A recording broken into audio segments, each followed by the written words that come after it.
At 32 years old, Noah Jensen walked into a cafe expecting another disaster of a blind date. What he got instead was a woman in a wheelchair sobbing and begging him in sign language to leave before he had to fake kindness. Two strangers. Two lies. One collision that would either destroy them both or save them. This is their story, and it doesn't start with hope. It starts with shame, grief, and a choice neither of them saw coming. If you want to see how far a single moment of honesty can go, stay until the end. Hit that like button and drop a comment with your city name so I can see how far this story travels. The rain hadn't stopped in 3 days. Noah Jensen sat in his truck outside the cafe, staring at the blurred windshield, wondering why the hell he'd agreed to this. His phone buzzed again, same name, same pressure. Marcus. You're not backing out. I can see your truck from here. Noah exhaled hard and typed back. Noah. This is a waste of time. Marcus.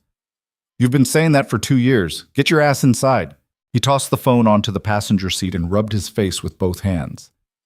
32 years old. Widower. Single father.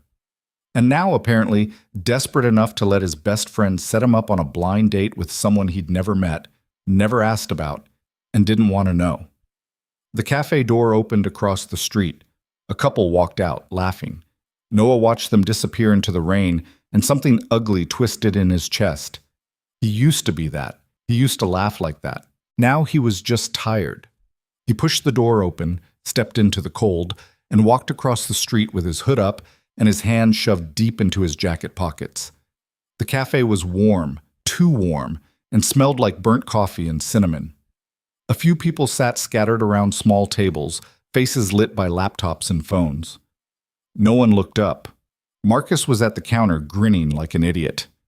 You actually came, Marcus said, slapping him on the shoulder. I'm proud of you, man. Don't be, Noah muttered. Where is she? She's not here yet. Relax. Sit down. I'll get you a coffee. I don't want coffee. You're getting coffee. Noah didn't argue. He walked to the table Marcus pointed at, a small two-seater near the window, and sat down with his back to the wall. Old habit. He could see the door from here. He could see everything. Marcus came back with 2 cups and set one in front of him. Her name's Harper, Marcus said, sitting across from him. She's 30. Works from home, smart as hell. You'll like her. You said that about the last one. The last one was fine, you just didn't give her a chance. She talked about her ex the entire time. That was one time. It was the whole dinner. Marcus sighed and leaned back in his chair. Look, man, I get it. I know you're not ready, but you can't live like this forever. Mia needs to see you try. Noah's jaw tightened. Don't bring her into this. I'm not trying to be a dick. I'm just saying she's 5 years old, Noah. She's watching you shut down. You think she doesn't notice? Noah didn't respond. He stared at the coffee cup, steam rising in slow curls, and felt the familiar weight settle back onto his chest, the one that never really left. Marcus's phone buzzed. He glanced at it and stood up. She's here, he said. I'm going to step out, give you two some space. Marcus, you'll be fine. And then he was gone. Noah sat alone at the table, heart pounding for no reason he could name. He told himself it didn't matter. It was just coffee, just an hour. He could survive an hour. The door opened. He looked up, and everything stopped. A woman rolled through the doorway in a wheelchair, rain-soaked and trembling. Her dark hair stuck to her face in wet strands, her hands gripping the wheels like she was holding on for balance. She looked around the cafe, eyes wide and frantic, and when her gaze landed on him, she froze. For a moment, neither of them moved. Then her face crumpled. She shook her head, hard and fast, and her hands flew up in sharp, desperate movements. Sign language. Noah didn't understand it, but he didn't need to. The message was clear. Leave. Please. Just leave. The cafe went silent. People were staring now. A barista paused mid-pour. A man at the corner table pulled out his phone. Noah felt his stomach drop, felt the heat rise to his face, felt the instinct to run, to disappear, to pretend this wasn't happening. But he didn't move. Harper's hands kept moving, faster now, her face wet with tears. She was signing something over and over, the same motion, the same plea, and Noah realized with a sickening jolt that she wasn't crying because of him. She was crying because of what she thought he was about to do. He stood up slowly, hands raised, palms out. "Wait," he said quietly. "Just wait." Her hands stilled. She stared at him, chest heaving, eyes red and raw. Noah took a breath and stepped forward, just one step, and crouched down so they were eye level. "I don't know what you were told," he said, voice low enough that only she could hear. "But I'm guessing it was the same lie I got." Her brow furrowed. She didn't move. Noah pulled out his phone, opened his messages, and turned the screen toward her. "Marcus. Her name's Harper. She's 30, works from home, smart as hell. You'll like her. Nothing about a wheelchair. Nothing about sign language. Nothing that mattered." Harper's eyes flicked from the phone to his face. Her expression shifted, confusion, then recognition, then something that looked like shame. She reached into the bag hanging from her chair and pulled out her own phone. Her fingers moved quickly across the screen, then she turned it toward him. "My friend said I'd be meeting someone who understood disability. Someone who'd chosen this, not someone who'd been tricked into it." Noah read it twice. Then he sat back on his heels and let out a long, bitter laugh. "Yeah," he said, "we got played." Harper's lips twitched. Not quite a smile, but close. Noah stood and gestured to the table. "You want to sit? Or you want to get out of here and never speak to Marcus again?" She hesitated. Then slowly she rolled forward. Noah sat down across from her and watched as she pulled her phone back out, typing quickly. "I'm sorry. I thought you were going to be nice to me out of pity. I couldn't handle that." "I wasn't going to be nice," Noah said. "I was going to sit here for 20 minutes, make an excuse, and leave." Her eyes widened slightly. Then she typed again. "Honest." "Too honest?" "No. Refreshing." Noah picked up his coffee and took a sip. It was cold now. He drank it anyway. "So," he said. "Harper." She nodded. "I'm Noah." She typed. "I know, Marcus talks about you a lot. That's annoying. He says you're a good father." Noah's chest tightened. He set the cup down and looked out the window, rain streaking the glass in uneven lines. "I try," he said quietly. Harper didn't type anything for a moment. Then, "How old is she?" 5. "Her name's Mia. Does she look like you?" Noah smiled despite himself. "No, she looks like her mom." The moment the words left his mouth, he regretted them. He didn't talk about this, not with strangers, not with anyone. But Harper didn't pry. She just nodded and typed again. That must be hard. "Every day." Silence stretched between them, not uncomfortable, just heavy. Noah watched the rain and tried to remember the last time he'd said that out loud.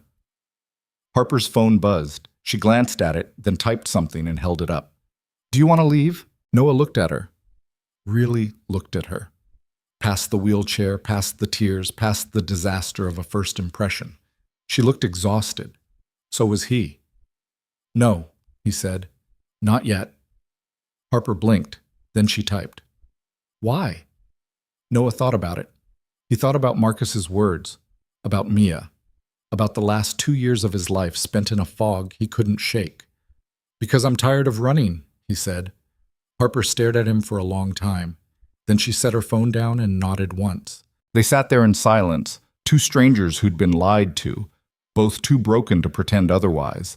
And somehow, that was enough. That's it. The rain didn't let up. They sat at that table for an hour, maybe more, and didn't say much. Harper typed occasionally. Noah answered. Neither of them tried to fill the silence with small talk or fake enthusiasm. It was just two people sitting across from each other, acknowledging that the world had dumped them in the same terrible moment, and neither of them knew what to do about it. At some point, Harper ordered tea. Noah got another coffee. The barista didn't ask questions. "So," Noah said eventually, leaning back in his chair, "what do you do? For work?" Harper picked up her phone. "Graphic design, freelance, I work from home."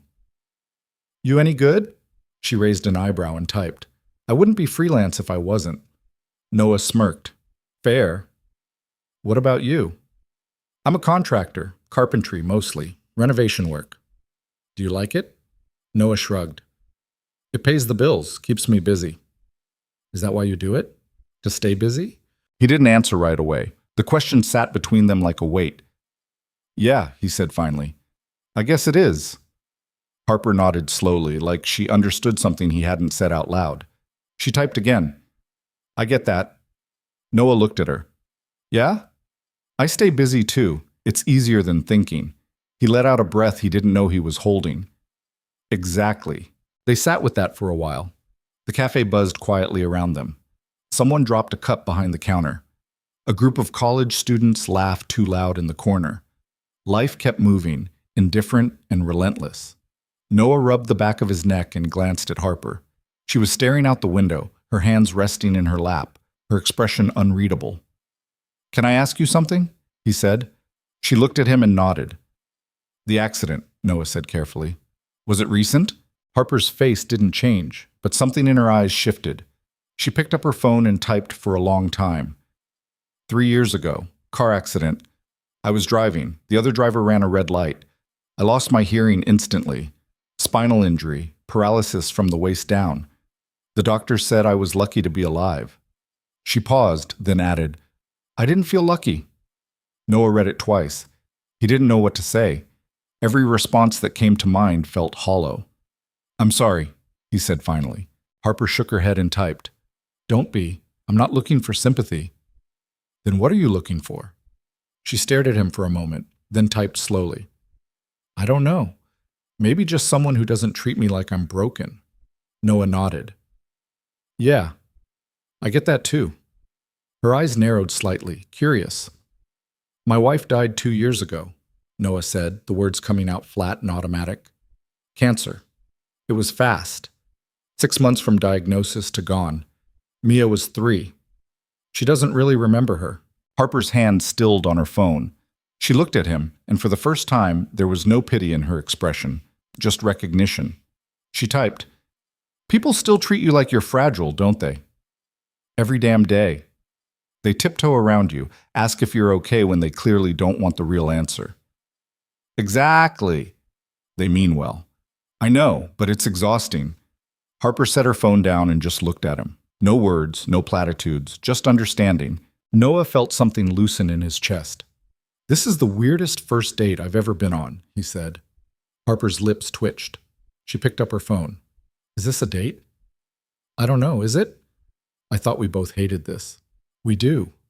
Then what is it? Noah thought about it. Survival. Harper actually smiled at that. Small, but real. She typed. I'll take it. They stayed until the cafe started closing. The barista wiped down tables around them, giving them pointed looks. Harper noticed first and nudged Noah's arm, pointing at the clock on the wall. Shit, Noah muttered. He stood and grabbed his jacket. I didn't realize it was that late. Harper wheeled back from the table and reached for her bag. Noah moved instinctively to help, then stopped himself. You good? He asked instead. She nodded and slung the bag over her shoulder. They left together, stepping out into the rain. It was lighter now, a drizzle instead of a downpour. The street was quiet. Most of the shops had closed. Noah walked beside her as she rolled toward the curb, and for a moment neither of them said anything. Then Harper stopped and pulled out her phone. Thank you. Noah frowned. For what? For not leaving. He looked at her, rain beating on her hair, her face tired but calm, and felt something shift inside him, something he hadn't felt in a long time. Not hope. Not yet. But maybe the beginning of it. You didn't leave either, he said. She smiled faintly and typed, Do you want to do this again? Noah hesitated. Not because he didn't want to, but because he didn't know if he could handle wanting to. Yeah, he said finally. I think I do. Harper's smile widened. She typed one more thing and turned the screen toward him. Same place. Next week? Same place, Noah said. Next week. She nodded, then rolled toward a van parked at the curb. Noah watched as she maneuvered herself inside with practiced efficiency, folding the wheelchair and pulling it in after her. The door slid shut. The engine started. And then she was gone. Noah stood there in the rain, hands in his pockets, staring at the empty street. His phone buzzed. Marcus. How'd it go? Noah stared at the message for a long time. Then he typed back. Noah. I'm coming over. We need to talk. He got in his truck and drove. What? Marcus lived 15 minutes away in a cramped apartment that smelled like takeout and laundry detergent. Noah pounded on the door until Marcus opened it, looking confused and slightly alarmed. Dude, what? Noah pushed past him into the apartment. You set me up. Marcus closed the door slowly. I mean, yeah, that was kind of the point. You lied to me. I didn't lie. I just didn't tell you everything. That's the same thing. Marcus sighed and crossed his arms. Okay, you're pissed. I get it. But did you talk to her? Noah turned on him. You told her I understood disability. You told me she was just some woman who worked from home. You made us both think we were meeting someone who actually wanted to be there. And did you? Did I what? Did you want to be there? Noah opened his mouth to say no, to say it was a disaster, to say Marcus had no right. But he stopped, because the truth was, by the end, he hadn't wanted to leave. Marcus watched him, waiting. She's deaf, Noah said quietly, and she's in a wheelchair. And you didn't tell me. Would you have gone if I did? Noah didn't answer. Marcus stepped forward. Look, man, I know you. You would have found a reason to back out. You would have said it was too complicated, or you weren't ready, or you didn't want to put that on someone. But Harper's not fragile. She doesn't need you to save her. She just needs someone who sees her as a person. And I thought... He paused. I thought maybe you needed the same thing. Noah stared at him. You had no right. I know. You manipulated both of us. I know. And you're not even sorry. Marcus smiled faintly. Not even a little bit. Noah wanted to be angry. He wanted to walk out and never speak to Marcus again. But he didn't. Because Marcus was right. He sat down on the couch and dropped his head into his hands. I don't know if I can do this. Marcus sat beside him. Do what? Feel something again. Risk it. I can't... He stopped, voice cracking. I can't lose someone else. Marcus was quiet for a moment. Then he said, You're already losing something, Noah. You're losing yourself. And Mia's losing you too. Noah's throat tightened. I'm not saying you have to marry this girl, Marcus continued. I'm just saying you should give yourself a chance to live again, even if it scares the hell out of you. Noah didn't respond. He sat there staring at the floor, feeling the weight of 2 years pressing down on him. She wants to see me again, he said finally. Marcus looked at him. And? And I said yes. A slow smile spread across Marcus's face. Good. Don't get excited. It's just coffee. It's a start. Noah stood and headed for the door. If you ever pull something like this again, I won't, Marcus said, grinning. I promise. Noah didn't believe him, but he left anyway.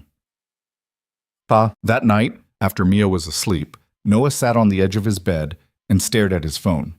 He opened his messages and typed. Noah. Hey, it's Noah. Marcus gave me your number. Hope that's okay. He stared at it for 5 minutes before hitting send.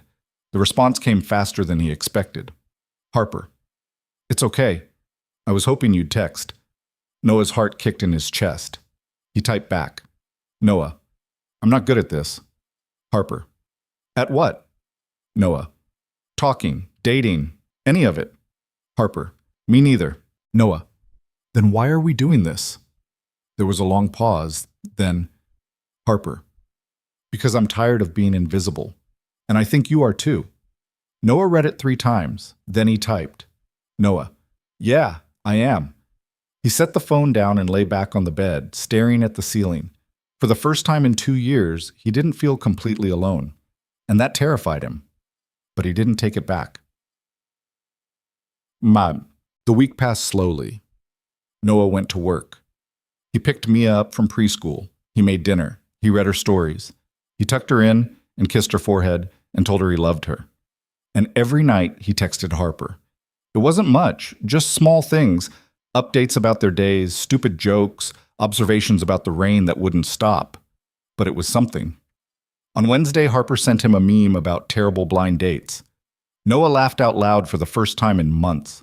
On Friday, she asked him about Mia. Harper. What's she like? Noah thought about it for a long time before answering. Noah.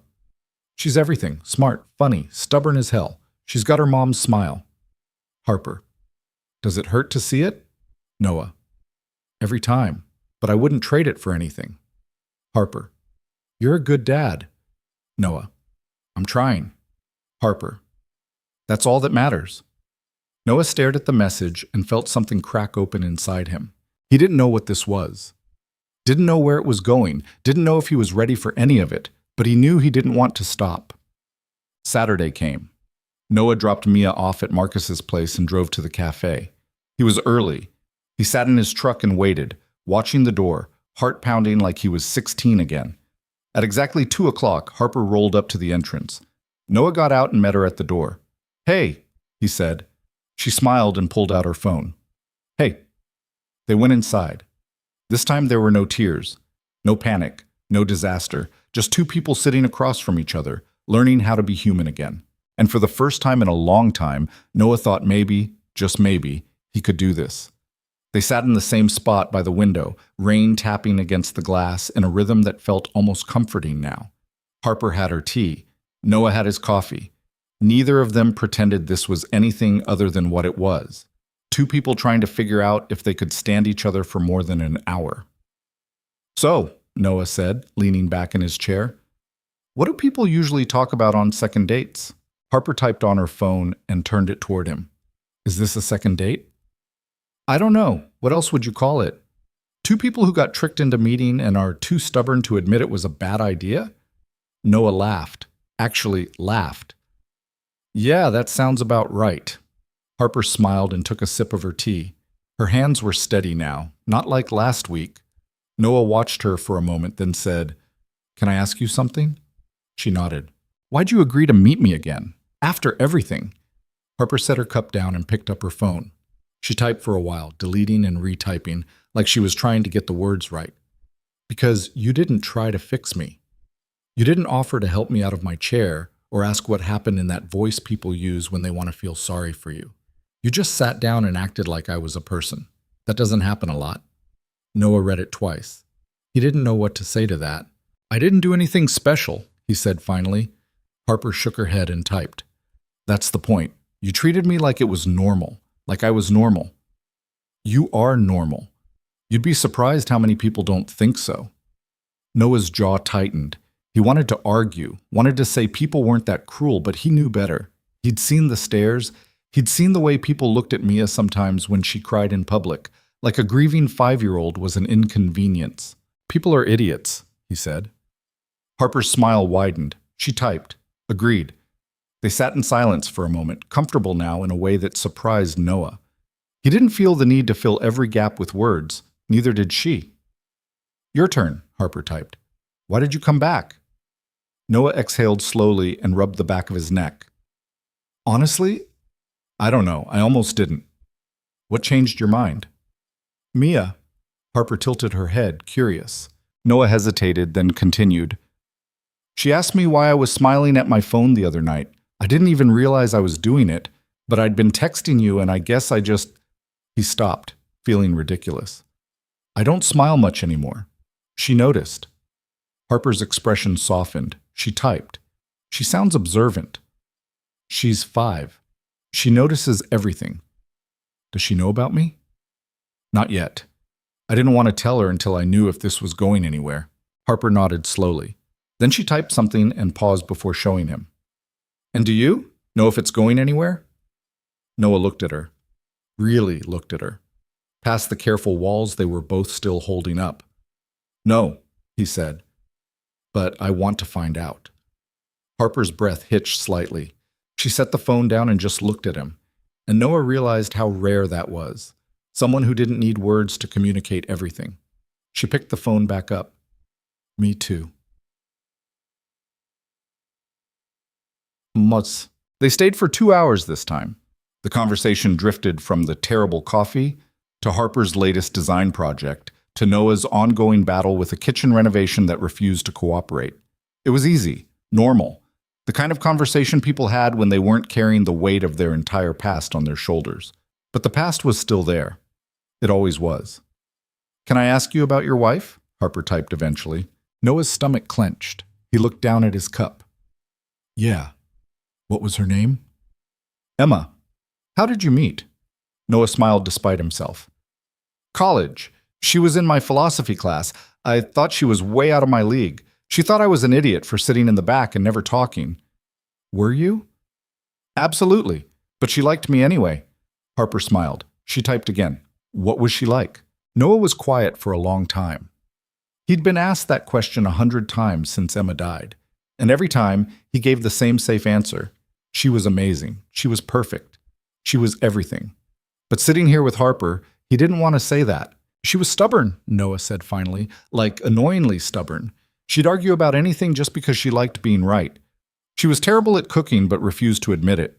She cried during every sad movie, even the bad ones, and she loved Mia more than anything in the world.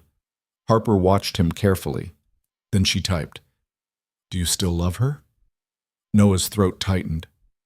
"Every day." "Does that scare you?" "What do you mean?" "Loving someone new, while still loving her." Noah stared at the phone, then at Harper, and felt something inside him crack wide open. "Yeah," he said quietly. "It terrifies me." Harper nodded like she understood. She typed, "My ex left me 3 months after the accident." Noah's head snapped up. "What?" "We'd been together for 4 years, engaged for 1. He said he couldn't handle it, that he didn't sign up for this." "That's—" Noah stopped himself, fists clenched under the table. "I'm sorry. That's not enough. But I don't know what else to say." Harper shrugged, but her hands trembled slightly as she typed. "I don't blame him. Not really. It's a lot to ask someone to stay." "It's not asking. It's just life. People get hurt. People get sick. That's what being with someone means." "You'd think. But most people don't see it that way." Noah leaned forward. "Then most people are cowards." Harper stared at him. Then slowly she smiled. Not a sad smile. A real one. She typed, "You're very intense, you know that?" Noah blinked. Then he laughed, surprised. "Yeah, I've been told." "I like it." "You sure? Because most people find it annoying." "I'm not most people." "No," Noah said, meeting her eyes. "You're not." When they finally left the cafe, the rain had stopped. The streets were wet and shining under the streetlights, and the air smelled clean, like the city had exhaled after holding its breath for days. Harper rolled beside him toward the curb, and Noah walked slowly, matching her pace without thinking about it. "This was good," he said. Harper pulled out her phone. "Better than last time?" "Way better. No crying." "Low bar." Noah grinned. "I'll take it." She stopped at the van and turned toward him. For a moment, neither of them said anything. Then Harper typed, "Do you want to meet Mia?" Noah froze. "What?" "Not now, not yet. But eventually, if this keeps going." Noah's heart pounded. That's a big step." "I know. She's only met a couple people since Emma died. I don't introduce her to just anyone." Harper nodded and typed, "I'm not asking you to. I'm just saying I want to. If you think it's the right time." Noah looked at her standing there in the glow of the streetlights, rain damp and unflinching, asking for something most people would be too scared to even mention. "Yeah," he said finally. "I think I'd like that." Harper's smile was slow but genuine. She typed one more thing. "Next week?" Noah hesitated, not because he didn't want to, but because once Mia met her, there was no going back. This stopped being just about him, but maybe that was the point. "Next week," he said. Harper nodded and maneuvered into the van. The door slid shut. The engine hummed to life, and Noah stood there on the curb, hands in his pockets, watching her drive away and wondering what the hell he'd just agreed to. Thoughts. Mia didn't understand why her dad was acting weird. All week, he'd been distracted, quieter than usual. He'd burned the pancakes on Tuesday morning and didn't even notice until Mia pointed at the smoke coming from the stove. "Daddy, you're doing it again," she said on Thursday night, poking at her spaghetti. Noah looked up from his plate. "Doing what?" "Looking at your phone." He set it down quickly. "Sorry, sweetheart, just work stuff." Mia narrowed her eyes. She didn't believe him. She was 5, not stupid. "Are you sad?" she asked. Noah's chest tightened. "No, why would you think that?" "Because you look sad. Like when you look at Mommy's picture." Noah put down his fork. He reached across the table and took Mia's small hand in his. "I'm not sad," he said gently. "I promise." "Then what's wrong?" Noah hesitated. He didn't know how to explain this to her, didn't know if he should. "I met someone," he said finally, "a friend, and I think you might like her." Mia's eyes went wide. "A girlfriend?" "Just a friend. Her name's Harper. Is she nice?" "Yeah, she's nice." "Does she like kids?" "I think so." Mia thought about this very seriously. Then she said, "Does she like dinosaurs?" Noah smiled. "I don't know. Want to ask her yourself?" Mia's face lit up. "Can I?" "Yeah, she's going to come over this weekend, if that's okay with you." Mia nodded so hard her ponytail bounced. "Okay." Noah felt something loosen in his chest. "Okay." That night, after Mia was asleep, Noah texted Harper. "Noah, she's excited to meet you. Fair warning, she's going to ask you about dinosaurs." Harper, "Good. I have opinions." Noah, "This is going to be a disaster, isn't it?" Harper, "Probably. But at least it'll be interesting." Noah laughed and set the phone down. He lay back on the bed and stared at the ceiling, heart pounding. He was doing this, actually doing this, and he had no idea if it was the right choice. But he was too far in to stop now. Saturday afternoon arrived too fast. Noah cleaned the house twice. He made Mia change her shirt because she'd spilled juice on it. He checked his phone every 5 minutes, even though Harper wasn't supposed to arrive for another hour. "Daddy, you're being weird," Mia said, sitting on the couch with her stuffed T-Rex. "I'm not being weird." "Yes, you are." "You cleaned my room. You never clean my room." Noah sighed. "I just want the house to look nice." "Why?" "Because Harper's coming over." "So?" "So I want to make a good impression." Mia tilted her head. "Do you like her?" Noah froze. "What? Do you like Harper, like Uncle Marcus likes his girlfriend?" Noah crouched down in front of her. "It's not like that, sweetheart. Harper's just a friend." Mia studied him with those two smart eyes. "Okay." But she didn't look convinced. At exactly 2 o'clock, there was a knock at the door. Noah's heart jumped into his throat. He opened it, and there was Harper, sitting in her wheelchair with a nervous smile and a backpack slung over one shoulder. "Hey," Noah said. Harper pulled out her phone. "Hey, is this okay?" "I wasn't sure if I should knock or text." "Knocking's fine. Come in." He stepped aside and Harper rolled into the house. She looked around, taking in the space, the toys scattered near the couch, the photos on the wall, the kitchen table still covered with Mia's coloring books. Noah felt a pang of self-consciousness. "Sorry, it's a mess." Harper shook her head and typed, "It's perfect. It looks like a home." Before Noah could respond, Mia appeared in the hallway, clutching her T-Rex and staring at Harper with wide eyes. Harper smiled and waved. Mia didn't move. Noah crouched beside her. "Mia, this is Harper. Harper, this is Mia." Mia looked at her dad, then at Harper, then back at her dad. "She can't hear me," Mia whispered. "That's right," Noah said gently, "but she can read what you say if you talk to me, or you can learn to use your hands to talk to her." Mia's eyes went even wider. "With my hands?" Harper pulled out her phone and typed, then held it up for Mia to see. "Hi, Mia. I brought something for you." Mia looked at the screen, then at Harper, then back at the screen. Harper reached into her backpack and pulled out a small stuffed triceratops. Mia gasped. She walked forward slowly, took the dinosaur, and hugged it to her chest. "Thank you," she said quietly. Harper smiled and typed, "You're welcome. Your dad said you like dinosaurs." Mia nodded. Then very carefully, she climbed onto the couch and sat next to Harper. Noah watched, barely breathing. "What's your favorite dinosaur?" Mia asked, looking at Noah so he could relay it. Noah repeated the question. Harper typed, "Ankylosaurus, because they're tough and nobody messes with them." Noah read it aloud. Mia's face lit up. "Mine's the T-Rex because they're the strongest," Harper typed again. "T-Rexes are cool, but Ankylosaurus had armor. That's pretty strong too." Mia thought about this very seriously. Then she said, "Can you teach me to talk with my hands?" Harper's smile widened. She nodded and held up one hand, forming a simple sign. Mia watched, fascinated, and tried to copy it. Noah stood there in the doorway, watching his daughter and this woman he barely knew, and felt something shift in his chest. This was real. This was happening. And for the first time in 2 years, he wasn't terrified. They spent the afternoon in the living room. Harper taught Mia a few basic signs. Hello, thank you, dinosaur. Mia picked them up faster than Noah expected, her small hands mimicking Harper's movements with surprising accuracy.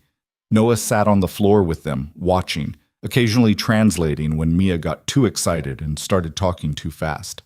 At one point, Mia looked at Harper very seriously and signed something Noah didn't recognize. Harper's eyes went wide. She looked at Noah, then back at Mia, and typed, "Did you just ask me if I like your dad?"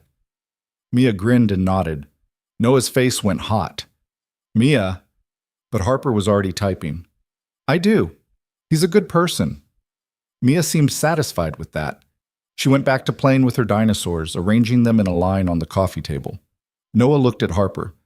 "Sorry, she's—" Harper shook her head and typed, "Don't apologize. She's honest. I like that. She doesn't have a filter." "Good. Filters are overrated." Noah smiled despite himself. They stayed like that for hours. Harper didn't seem in any hurry to leave, and Mia didn't want her to. She kept asking questions, kept showing Harper her toys, kept signing words she'd just learned, and Noah just watched. At some point, Mia climbed into Harper's lap without asking, curling up against her like it was the most natural thing in the world. Harper froze. She looked at Noah, uncertain. Noah nodded. "It's okay." Harper relaxed. She wrapped one arm around Mia, and Mia sighed contentedly, half asleep already. Noah's throat tightened. Emma used to hold her like that. But this wasn't Emma. And somehow, that was okay. But when Harper finally left, it was late. Mia had fallen asleep on the couch, and Noah carried her to bed, tucking her in and kissing her forehead. "I like Harper," Mia mumbled, half asleep. Noah's chest ached. "Yeah, me too. Is she going to come back?" "I hope so." Mia smiled and rolled over, clutching the Triceratops Harper had given her. Noah stood there for a long moment, watching her sleep, then walked back to the living room. Harper was at the door, phone in hand. "She's amazing. She liked you," Noah said. "That's rare. She doesn't trust people easily. I wonder where she gets that from." Noah smirked. "Fair." Harper hesitated, then typed, "Thank you for letting me meet her. I know that wasn't easy." "It wasn't," Noah admitted, "but I'm glad I did." "Me too."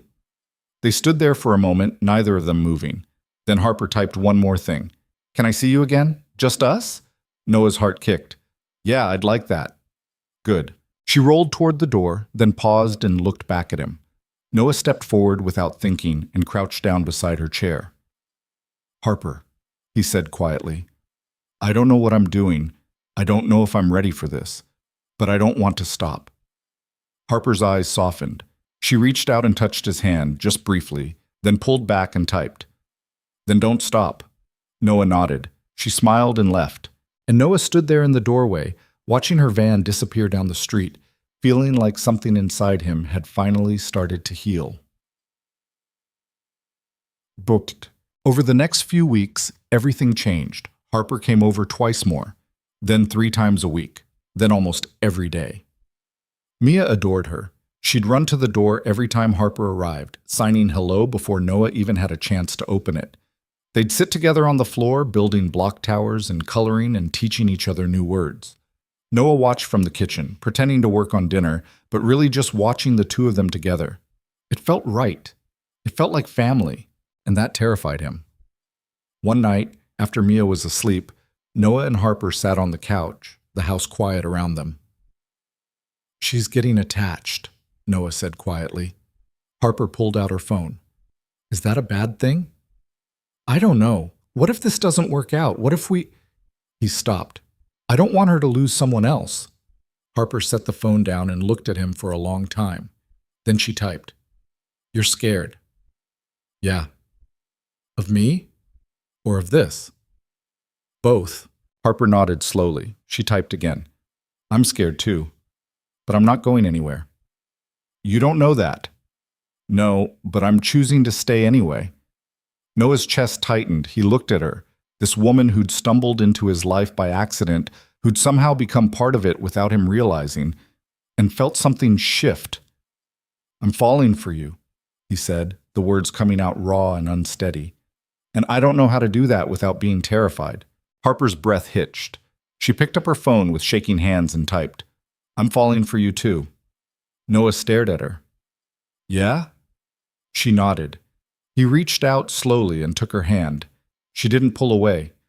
They sat there in silence, hands intertwined, both of them scared and both of them staying anyway. And for the first time in a long time, Noah thought maybe he could do this. Maybe he could let himself love someone again. Maybe he could let himself be loved. It wouldn't be easy. But nothing worth keeping ever was. 2 months passed like water through fingers, fast, inevitable, impossible to hold on to, even when Noah tried. Harper had become part of their routine. She showed up on Wednesday afternoons when Mia got home from school. She stayed for dinner on Fridays. She texted Noah every morning with something small, a joke, a complaint about a difficult client, a photo of her coffee that looked identical to yesterday's coffee. And somehow, without Noah noticing exactly when it happened, she'd stopped being a guest and started being something else entirely. Mia had learned 37 signs. She kept a running count on a piece of construction paper taped to the fridge, adding a new tally mark every time Harper taught her something new. She'd started signing at school too, teaching the other kids. And her teacher had called Noah to say how proud she was of Mia's enthusiasm. Noah didn't tell her it was because of Harper. He didn't know how to explain that yet. He didn't know how to explain any of it. On a Tuesday night in late November, Noah stood in the kitchen washing dishes while Mia and Harper sat at the table playing Go Fish. Mia was winning. She always won. Harper had figured out early on that Mia was a ruthless card shark with no mercy, and instead of letting her win, Harper played hard and lost anyway. Mia slapped down a pair of threes and grinned. Harper threw her cards on the table in mock defeat and signed something that made Mia laugh so hard she fell off her chair. Noah turned from the sink, hands still dripping. What'd she say? Mia climbed back into her seat, still giggling. She said I'm a dinosaur with no feelings. Accurate, Noah said. Mia stuck her tongue out at him. Harper caught his eye and smiled, and Noah felt that familiar tug in his chest, the one that showed up more and more often now, the one that scared him because it felt too much like hope. He turned back to the dishes. Later, after Mia had gone to bed and Harper was getting ready to leave, Noah walked her to the door. The house was quiet except for the hum of the heater and the distant sound of rain starting up again outside. Harper stopped at the door and pulled out her phone. She's getting better at cards. She's a menace, Noah said. I don't know where she gets it from. You. Noah laughed. I'm terrible at cards. Exactly. He shook his head, smiling. Then he said, You don't have to let her win, you know. She's tougher than she looks. Harper typed. I know. That's why I don't. Noah looked at her, really looked at her, and felt something settle in his chest. You're good with her, he said quietly. She makes it easy. She doesn't. Trust me. She's stubborn and picky, and she doesn't let anyone in unless she decides they're worth it. Then I guess I'm worth it. Noah's throat tightened. Yeah, I guess you are. Harper's expression softened. She typed something, then hesitated before showing him. Can I ask you something? Always. Are we together? Like actually together? Noah's heart kicked. He'd been avoiding that question for weeks now, avoiding putting a name to whatever this was, because naming it made it real, and real things could break. Do you want to be? He asked. Harper looked at him for a long moment, then typed. Yes. Noah let out a breath he didn't know he'd been holding. Yeah, me too. Then we are. It was that simple, that terrifying. Harper reached out and took his hand, her fingers warm against his, and Noah realized this was the first time they'd really touched beyond a brief brush of hands or a casual shoulder bump. He squeezed her hand gently. She squeezed back. I'm going to screw this up, he said, just so you know. I'm going to be weird and closed off, and I'm going to panic for no reason.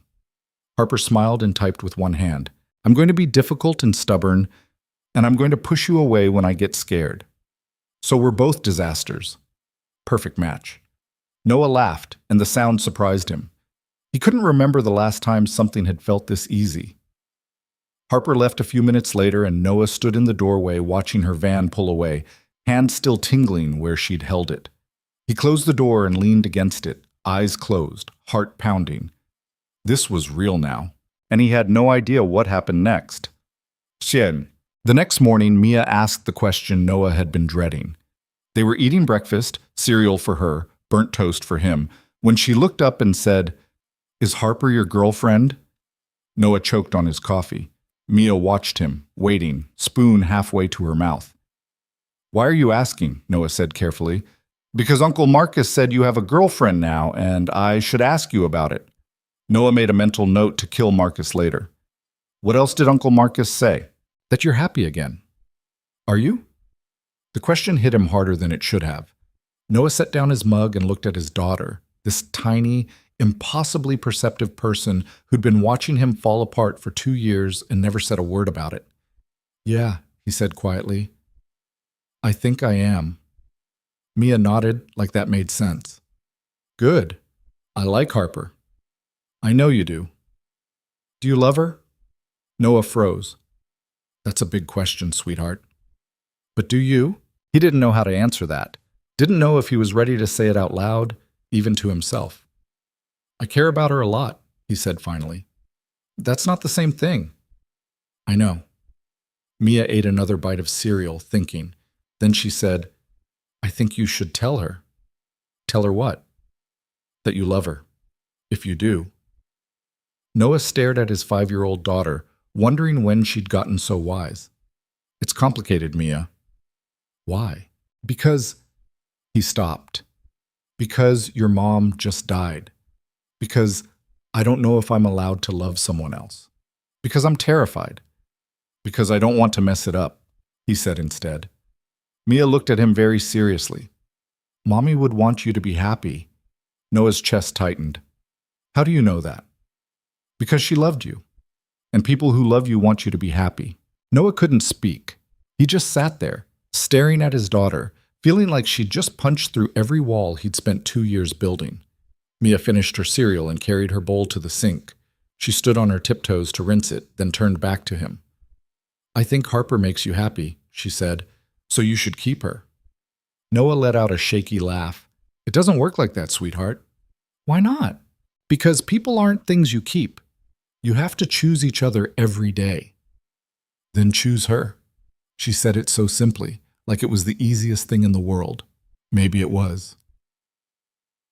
Gum. That night, Noah couldn't sleep. He lay in bed staring at the ceiling, Mia's words playing on repeat in his head. Choose her. Like it was that simple. Like love was just a decision you made and everything else fell into place. But it wasn't that simple. Because choosing Harper meant letting go of the guilt he'd been carrying since Emma died. It meant admitting that life kept moving forward whether he wanted it to or not. It meant accepting that he could love 2 people at the same time, even if one of them was gone. And that felt like betrayal. His phone buzzed on the nightstand. He picked it up. Harper. "You awake?" Noah. "Yeah, can't sleep." Harper. "Me neither." Noah. "What's wrong?" Harper. "Nothing, just thinking." Noah. "About what?" There was a long pause, then Harper. "About you." Noah's heart kicked. Noah. "Good thoughts or bad thoughts?" Harper. "Scared thoughts." Noah. "Yeah, me too." Harper. "What are you scared of?" Noah stared at the question for a long time, then he typed. Noah. "That I'm going to lose you, that I'm going to screw this up, that I'm not ready, and I'm lying to both of us by pretending I am." Harper. "You're not lying." Noah. "How do you know?" Harper. "Because if you were, you wouldn't be scared. You'd just be going through the motions." Noah read that 3 times. Noah. "When did you get so smart?" Harper. "I've always been smart. You're just now noticing." He smiled despite himself. Noah. "What are you scared of?" Another pause. Harper. "That you're going to wake up one day and realize I'm too much work. That you're going to see me as a burden instead of a person. That Mia's going to get tired of me and you're going to have to choose between us." Noah. "That's not going to happen." Harper. You don't know that. Noah. Yes, I do. Mia doesn't get tired of people she loves, and neither do I. Harper. You love me? Noah's breath caught. He stared at the message, finger hovering over the keyboard, heart pounding so hard he could hear it in his ears. He could say no. He could backtrack. He could make a joke and change the subject and pretend he hadn't just said what he'd said. But he didn't. Noah. Yeah, I think I do. The typing indicator appeared, then disappeared, then appeared again. Harper. You think? Noah. I'm not good at this. I don't know how to say it right. Harper. Then say it wrong. Noah laughed, a short, breathless sound. Noah. I love you. I don't know when it happened or how to make sense of it, but I do, and it scares the hell out of me. Harper. Good. Noah. Good? Harper. If you weren't scared, I'd think you were lying. Noah. So you believe me? Harper. Yes. Noah. Do you feel the same way? Another long pause. Noah's heart hammered. Harper. Yes. He exhaled, relief flooding through him so fast it made him dizzy. Noah. Yeah? Harper. Yeah, I love you too. Even though you're terrible at texting and you never use punctuation and you always send messages one word at a time, like a psychopath. Noah laughed out loud. Noah. I love you too. Even though you're stubborn and you cheat at cards and you steal all the good blankets when we watch movies. Harper. I don't cheat at cards. Noah. Yes, you do. Harper. Prove it. Noah. I will, tomorrow. Harper. Looking forward to it. Noah. Good night, Harper. Harper. Good night, Noah. He set the phone down and lay back on the bed, heart still racing, and realized he was smiling. For the first time in 2 years, the future didn't feel like something to survive. It felt like something to look forward to. Things shifted after that. Not in obvious ways, they didn't suddenly move in together or make grand declarations. But something had changed, something fundamental. Harper stayed later now. Sometimes she didn't leave at all, falling asleep on the couch while Noah worked in the kitchen, and he'd cover her with a blanket and let her sleep. Mia started calling her Harper without the careful distance she used with other adults. Just Harper. Like she'd always been there, and Noah stopped flinching every time he felt happy. But not everything was easy. One Friday night, 3 weeks after they'd said I love you for the first time, everything fell apart. Mia woke up at 2 a.m. screaming. Noah bolted out of bed and ran to her room, heart pounding, and found her sitting up in bed, sobbing, drenched in sweat. Mia, hey, it's okay, he said, sitting beside her and pulling her into his arms. It's just a bad dream. You're okay. But she wasn't okay. She clung to him, shaking, and kept crying, and Noah didn't know what to do. I want Mommy, she sobbed. I want Mommy, I want Mommy, I want Mommy. Noah's throat closed up. He held her tighter, rocking her gently, and felt something crack inside his chest. I know, sweetheart, he whispered. I know. Where is she? Where did she go? She's... He stopped. He'd said this 100 times before, but it never got easier. She's not coming back, baby. I'm sorry. She's not coming back. Mia wailed and Noah just held her, tears streaming down his own face now, feeling like the worst father in the world because he couldn't fix this. He couldn't bring her back. He couldn't make it stop hurting. He didn't know how long they sat there, minutes, hours. Time stopped meaning anything. Eventually, Mia's sobs quieted to hiccups, and she pulled back, face red and blotchy. I miss her, she whispered.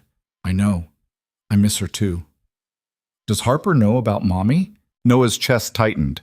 Yeah, she knows. Does she miss her too? Harper never met Mommy, sweetheart. Mia looked at him with those impossibly serious eyes. But does she know I still love Mommy? Yeah, she knows. Good. Mia sniffled and wiped her nose on her sleeve. Because I don't want her to think I forgot. Noah's heart shattered. He pulled Mia back into his arms and held her tight. You're never going to forget Mommy, he said, voice rough. And nobody's going to ask you to. Not me. Not Harper. Nobody. Mia nodded against his chest. Noah stayed with her until she fell back asleep, then sat on the floor beside her bed, head in his hands, feeling like he was drowning. He'd been stupid. So stupid. He'd let himself believe things could be normal again, that they could move forward and leave the past behind and everything would be fine. But the past didn't go away. It never did. And now his daughter was paying the price. He pulled out his phone and texted Harper. Noah, I can't do this. The response came fast. Harper, what happened? Noah, Mia had a nightmare. She was asking for Emma. I can't do this to her. I can't make her choose between her mom and you. Harper, Noah, slow down. Talk to me. Noah, this was a mistake. I'm not ready. She's not ready. I'm sorry. Harper, don't do this. Noah, I have to. Harper, no, you don't. You're scared. I get it. But don't push me away because you're scared. Noah, I'm not pushing you away. I'm protecting my daughter. Harper, from what? From me? Or from being happy? Noah stared at the message, anger flaring hot and fast. Noah, that's not fair. Harper, neither is shutting me out. Noah, I'm not shutting you out. I'm being realistic. Mia's 5 years old and she just lost her mother. I can't ask her to make room for someone else. Harper, nobody's asking her to replace Emma. That's not what this is. Noah, then what is it? Harper, it's just love, Noah. That's all it is. And there's room for both. Noah's hands shook. He wanted to believe that. Wanted to believe it was that simple. But it wasn't. Noah, I need space. I'm sorry. Harper, how much space? Noah, I don't know. Harper, okay, take your space. But don't disappear on me, please. Noah didn't respond. He turned off his phone and sat there in the dark, listening to Mia breathe, feeling like the biggest coward in the world. A week passed. Noah didn't text Harper, didn't call, didn't answer when she reached out. Mia asked about her every day. Where's Harper? She said on Monday. She's busy, Noah lied. When is she coming back? I don't know. On Wednesday, Mia asked again. Did Harper leave because of me? Noah's stomach dropped. What? No, why would you think that? Because I cried about Mommy, and now she's gone. Mia, no, that's not... He crouched down in front of her, hands on her shoulders. Harper didn't leave because of you, I promise. Then why isn't she here? Noah didn't have an answer. On Friday, Marcus showed up unannounced. Noah opened the door, saw his face, and said, I don't want to hear it. Too bad. Marcus pushed past him into the house. What the hell are you doing? I'm protecting my daughter. By what? Sabotaging the first good thing that's happened to you in 2 years? It's not that simple.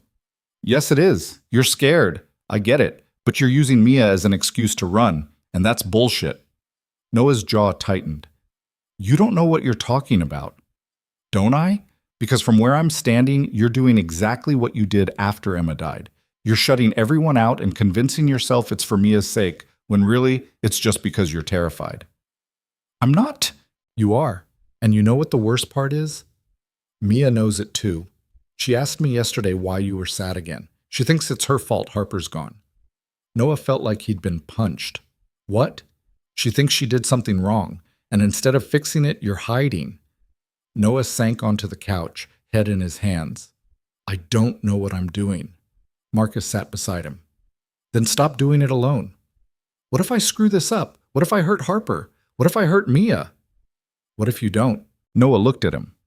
You're so focused on everything that could go wrong, Marcus said, that you're not seeing what's already going right.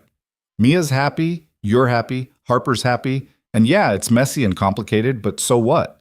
Life is messy. You don't get to hide from it just because it's hard. Noah's throat tightened. I don't know if I can do this. You don't have to know. You just have to try. They sat in silence for a long moment. Then Noah said, I told her I needed space. So go and tell her. It's not that easy. Yes, it is. You pick up the phone. You say you're sorry.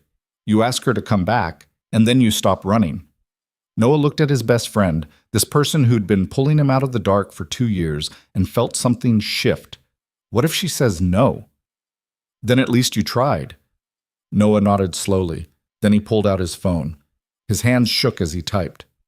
Noah, I'm sorry. I panicked. Can we talk? He hit send before he could change his mind.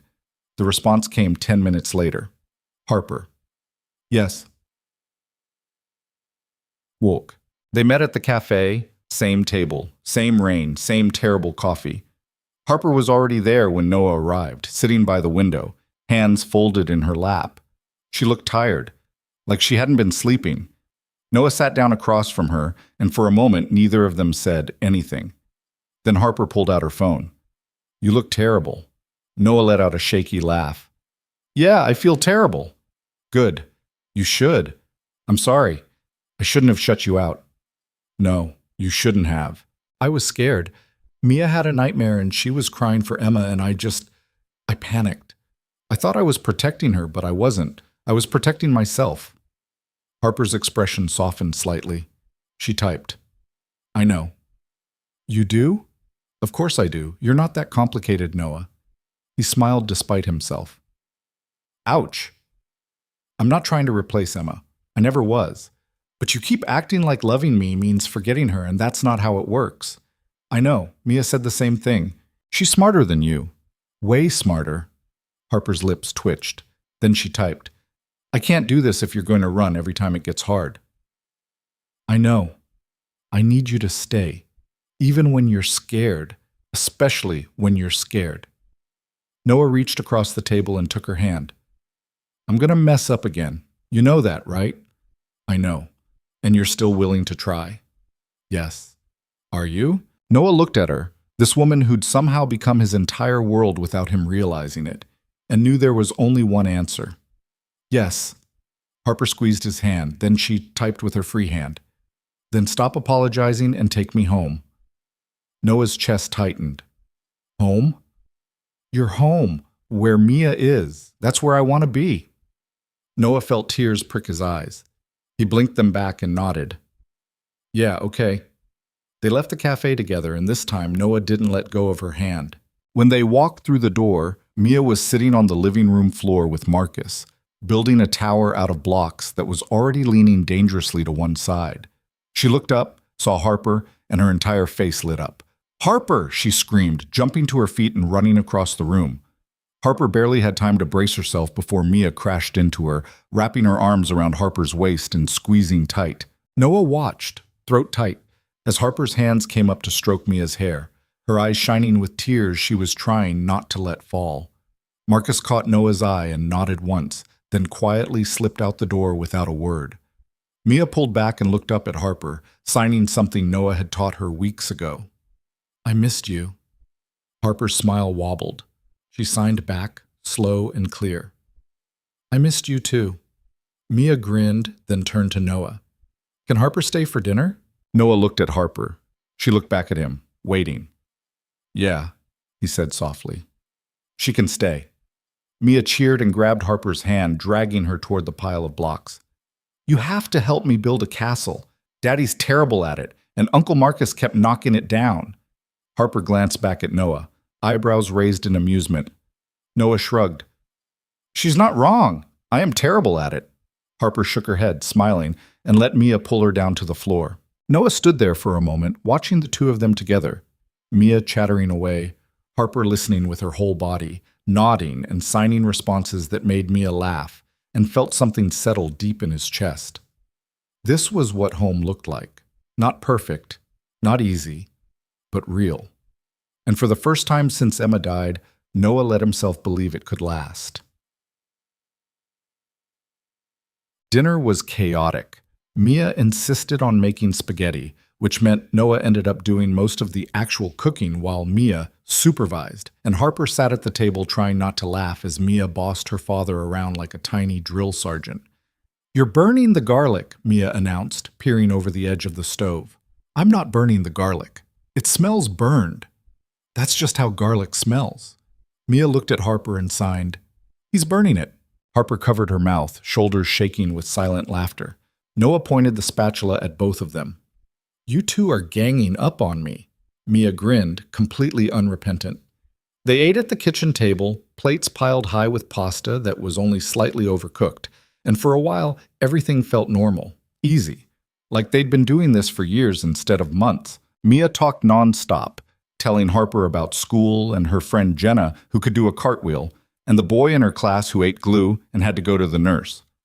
Harper listened, asking questions through Noah, engaging with every ridiculous detail like it was the most important thing in the world. And Noah just watched them, feeling something warm and terrifying bloom in his chest. After dinner, Mia insisted on showing Harper her room. Noah cleaned up the kitchen, listening to Mia's voice echoing down the hallway as she gave Harper a detailed tour of her stuffed animal collection, complete with names and backstories for each one. When they came back, Mia was yawning, rubbing her eyes with the back of her hand. "Bedtime," Noah said.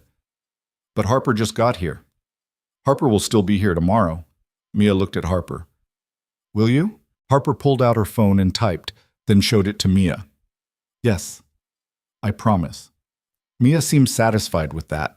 She hugged Harper goodnight, then let Noah carry her to bed. He tucked her in, pulling the blankets up to her chin, and kissed her forehead. "I'm glad Harper came back," Mia said quietly. Noah's chest tightened. "Me too." "Are you going to marry her?" Noah froze. "What?" "Uncle Marcus said you should marry her. He said you're happier when she's around. Uncle Marcus talks too much." "But are you?" Noah sat on the edge of her bed, trying to figure out how to answer that. "I don't know, sweetheart. It's too early to think about that." "But you love her, right?" "Yeah, I do." "And she loves you?" "Yeah." "Then you should marry her. That's what people do when they love each other." Noah smiled despite himself. "It's a little more complicated than that." "Why?" "Because—" He stopped. "Because I'm scared. Because I don't know if I'm ready. Because the idea of getting married again feels like erasing your mom." "Because I want to make sure I do it right," he said instead. Mia thought about that for a moment. Then she said, "I think you're already doing it right." Noah's throat closed up. He leaned down and kissed her forehead again. "Go to sleep." "Okay, but you should still marry her." "Noted." Mia grinned and closed her eyes. Noah stood there for a moment, watching her breathe, then walked back to the living room. Harper was on the couch, scrolling through her phone. She looked up when he entered, and something in her expression shifted. "She okay?" Harper typed. "Yeah, she's good." Noah sat beside her, close enough that their shoulders touched. "She told me I should marry you." Harper's eyes went wide. She stared at him for a moment, then typed. "What did you say?" "I told her it was too early to think about that." "Is it?" Noah looked at her. "I don't know. Is it?" Harper set her phone down and just looked at him, and Noah saw everything she wasn't saying written across her face. The hope, the fear, the uncertainty.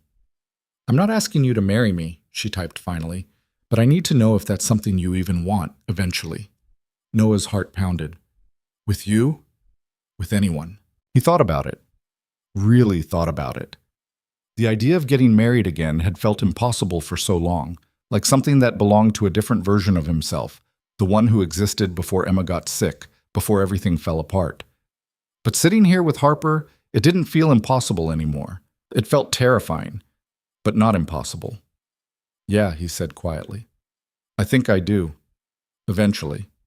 Harper's breath hitched. She picked up her phone. "And with me specifically?" Noah reached out and took her hand. "Yeah, with you specifically." Harper's eyes filled with tears. She blinked them back and typed with one hand. "I'm going to hold you to that." "Good." They sat there in silence, hands intertwined, and Noah felt something shift between them, something that felt like a promise, even though neither of them had said the words out loud. "I'm still going to screw up," he said. "Probably a lot." "I know. And I'm going to panic and overthink everything and push you away when I get scared." "I know that too." "And you're still okay with this?" Harper squeezed his hand and typed. "I'm not okay with it. I'm choosing it anyway. There's a difference." Noah smiled. "Yeah, there is." He leaned in slowly, giving her time to pull away, and kissed her. It was soft and tentative, and nothing like the grand romantic moments in movies. It was just two broken people choosing each other despite everything that had tried to pull them apart. And it was perfect. Christmas came faster than Noah expected. Mia had been talking about it nonstop for weeks, making lists of things she wanted, and decorations she thought they should put up, and cookies they had to bake, because that's what families did at Christmas. Noah had avoided the holiday for the past 2 years. The first Christmas after Emma died, he and Mia had stayed home, ordered pizza, and pretended it was just another day. Last year, they'd gone to Marcus's place and let his family carry the weight of forced cheer while Noah sat in the corner feeling like a ghost. But this year felt different. This year, Harper was here. "We should get a tree," Mia announced one Saturday morning in early December. Noah looked up from his coffee. "A tree? A Christmas tree? We haven't had one since Mommy died." Noah's chest tightened. "I know, sweetheart. I just thought, can we get one this year, please?" She looked at him with those big, hopeful eyes, and Noah couldn't say no. "Yeah, okay, we can get a tree." Mia cheered and immediately started making plans. How tall it should be, where they should put it, what color lights they should use. Noah texted Harper. "Noah, we're getting a Christmas tree. Want to come?" Harper, "Is this a cry for help or an actual invitation?" Noah, "Both."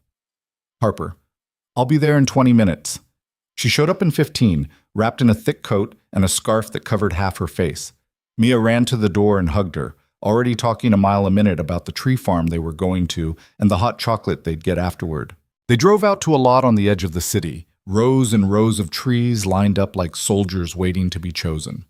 The air smelled like pine and cold earth, and Mia ran ahead, inspecting each tree with the seriousness of a surgeon. "This one's too short," she declared. "This one's too skinny. This one's perfect. Wait, no, it's not. It's got a bald spot." Harper caught Noah's eye and signed. "She's very particular."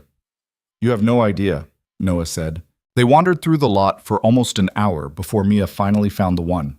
It was tall and full and slightly crooked, but Mia loved it.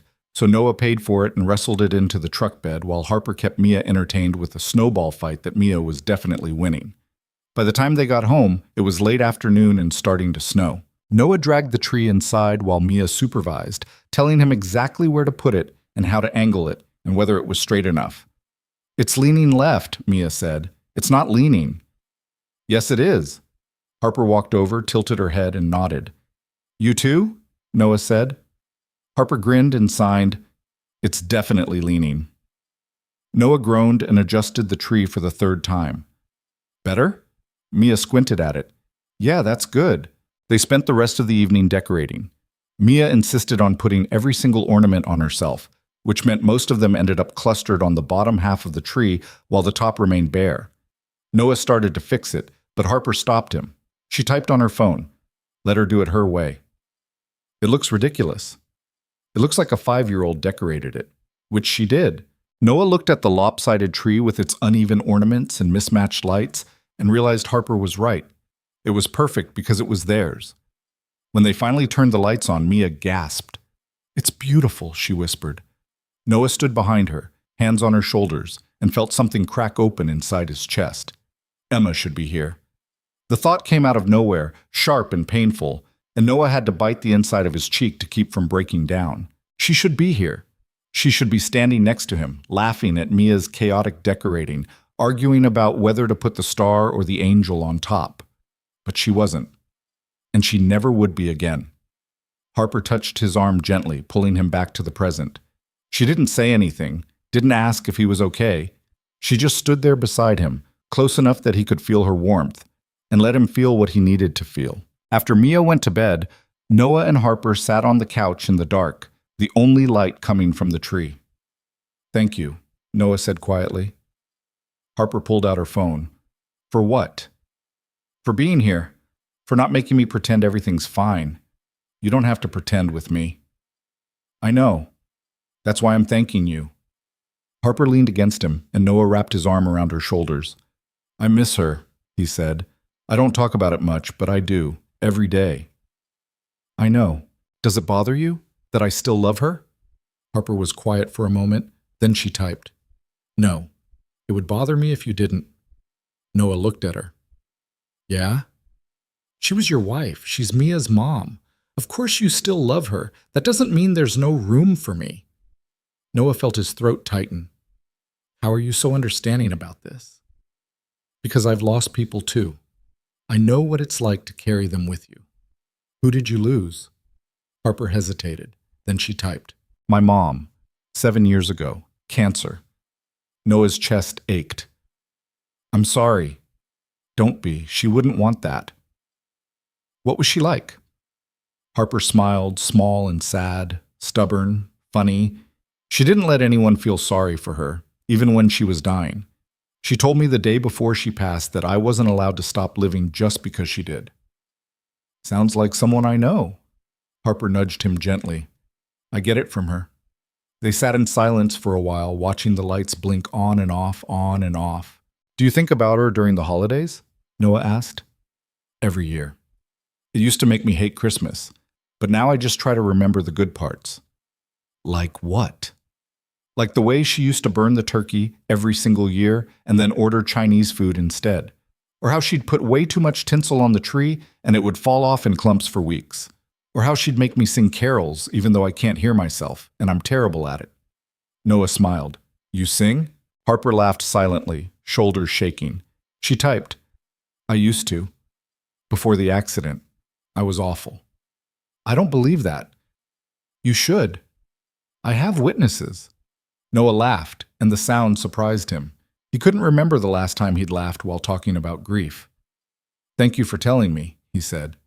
Thank you for asking. They stayed on the couch until past midnight, talking about their families, their childhoods, the people they'd loved and lost, and the ways they'd survived. And for the first time, Noah realized that grief didn't have to be something he carried alone. The week before Christmas, everything fell apart again. It started with a phone call. Noah was at work, halfway through installing new cabinets in a kitchen renovation, when his phone rang. Unknown number. He almost didn't answer, but something made him pick up. Hello? Is this Noah Jensen? Yeah, who's this? This is Kelly from Mia's school. We need you to come pick her up. She's sick. Noah's stomach dropped. How sick? She's running a fever and she's been crying for the past hour. We tried to reach you earlier, but I'm on my way. He hung up, told his crew he had to leave, and drove to the school going 20 over the speed limit the entire way. When he got there, Mia was in the nurse's office, curled up on a cot, clutching her stomach and crying. Hey, sweetheart, Noah said, crouching beside her. What's wrong? My tummy hurts, she whimpered, and I want Mommy. Noah's heart broke. He scooped her up, signed the checkout sheet, and carried her to the truck. By the time they got home, Mia's fever was worse. She was shaking, burning up, and nothing Noah did seemed to help. He gave her medicine.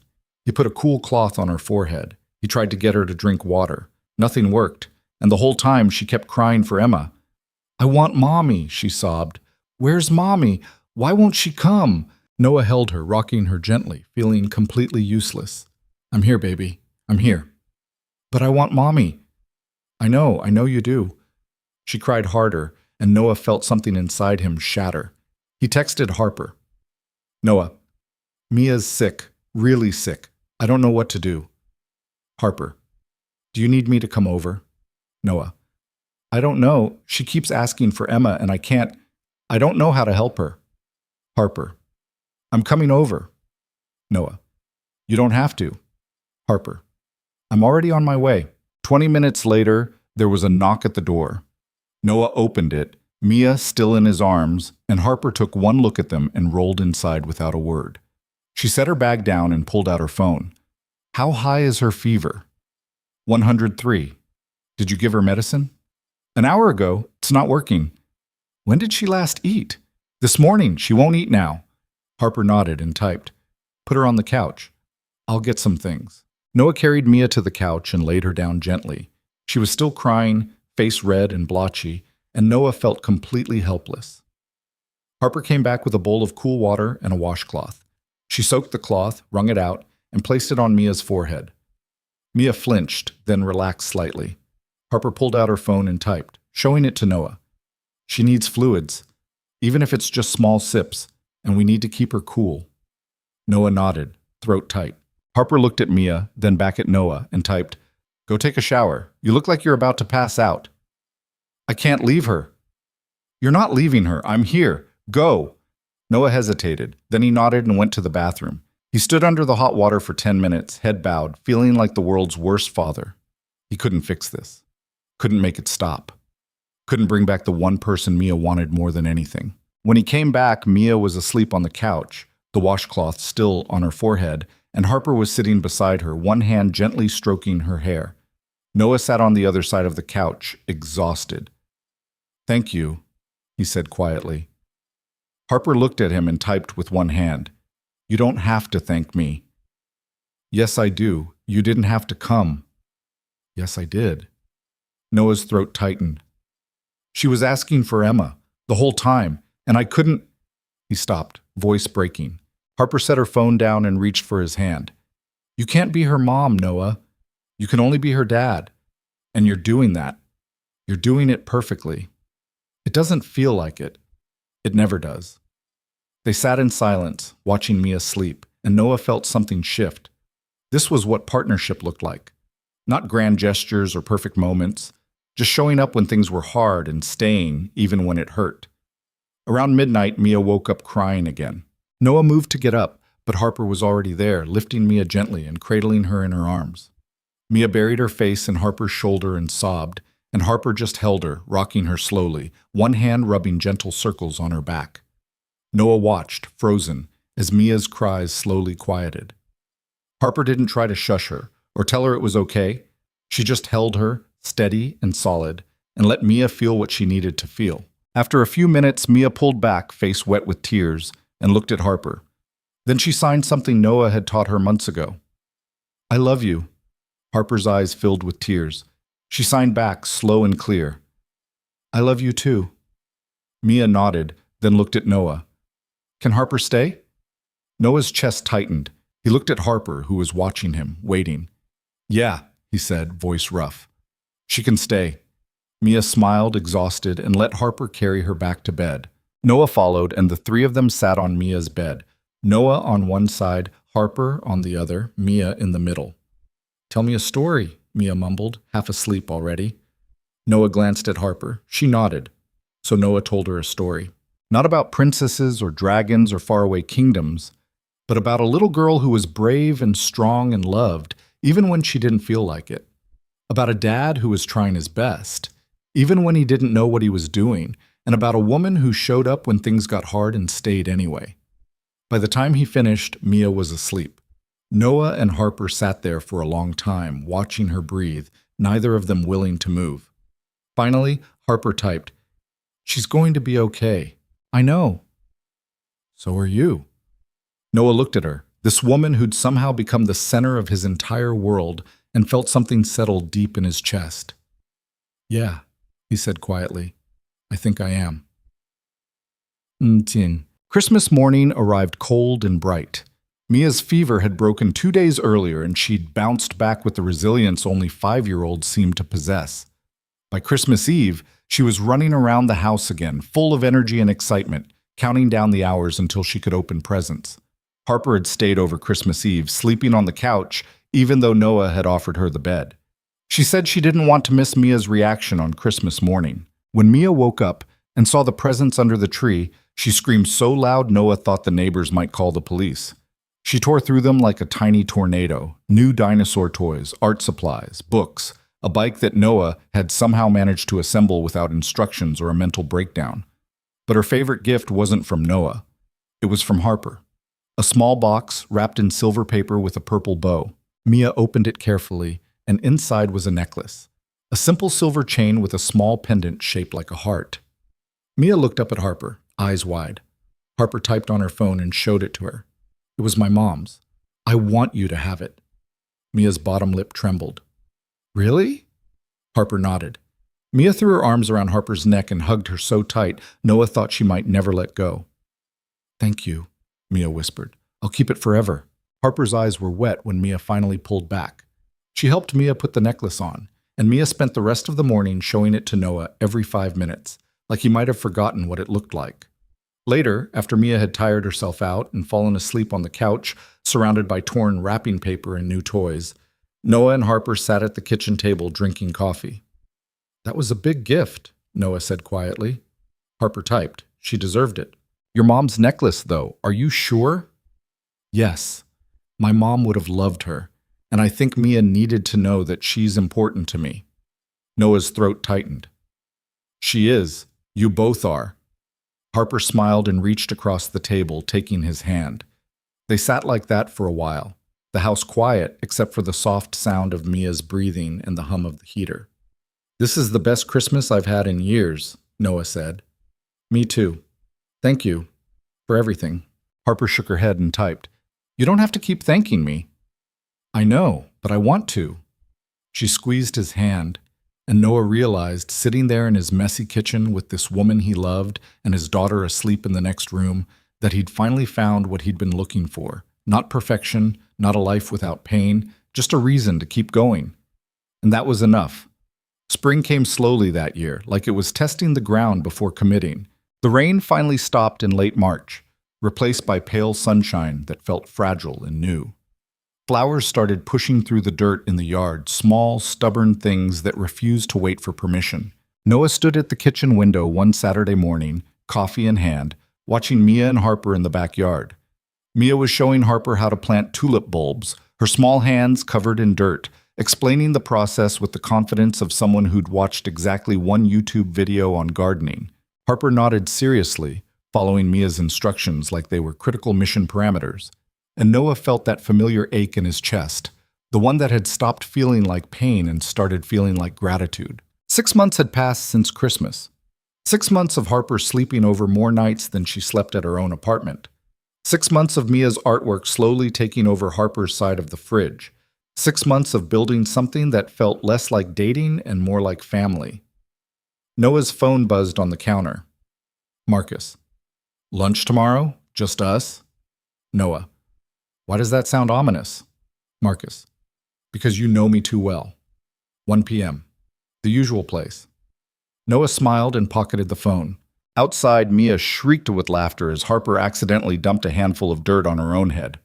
Harper's shoulders shook with silent laughter, and Mia doubled over, pointing and signing something that Noah couldn't quite make out from this distance, but was definitely teasing. He grabbed his jacket and went outside. "What'd I miss?" he asked. Mia looked up, grinning. "Harper doesn't know how to garden." Harper pulled out her phone, dirt smudging the screen. "Your daughter is a tyrant. I've been telling you that for months." I should have listened. Mia giggled and went back to her planting, chattering about how the tulips would bloom in a few weeks, and they'd be pink and purple and the prettiest flowers in the whole neighborhood. Harper stood and brushed the dirt from her jeans, mostly unsuccessfully. She looked at Noah, and something in her expression shifted. She typed, "Can we talk later? After Mia goes to bed?" Noah's stomach tightened. "Yeah. Everything okay?" "Yes. I just need to tell you something." "Good something or bad something?" Harper smiled. "I don't know yet. That didn't help." The rest of the day felt longer than it should have. They took Mia to the park. They got ice cream. They came home and made dinner together. Well, Noah and Harper made dinner while Mia sat at the table coloring and offering unhelpful suggestions about how much salt to use. But the whole time, Noah couldn't shake the anxiety sitting heavy in his gut. Harper needed to talk. That was never good. People didn't say, "We need to talk," when they wanted to share good news. By the time Mia was finally in bed, Noah's nerves were shot. He found Harper on the couch, phone in her lap, staring at nothing. "Hey," he said, sitting beside her. She looked up and gave him a small smile. "Hey. So, you wanted to talk?" Harper nodded. She picked up her phone and typed for a long time, deleting and retyping, like she was trying to find the right words. Finally, she turned the screen toward him. "My lease is up next month." Noah's heart stopped. "Okay, and I've been thinking about not renewing it." "Why?" Harper looked at him, and Noah saw the fear in her eyes, the same fear he'd felt 100 times over the past year. "Because I'm here more than I'm there. Because Mia keeps asking why I leave at night. Because I don't want to leave anymore." Noah stared at her. "Are you saying—" "I want to move in.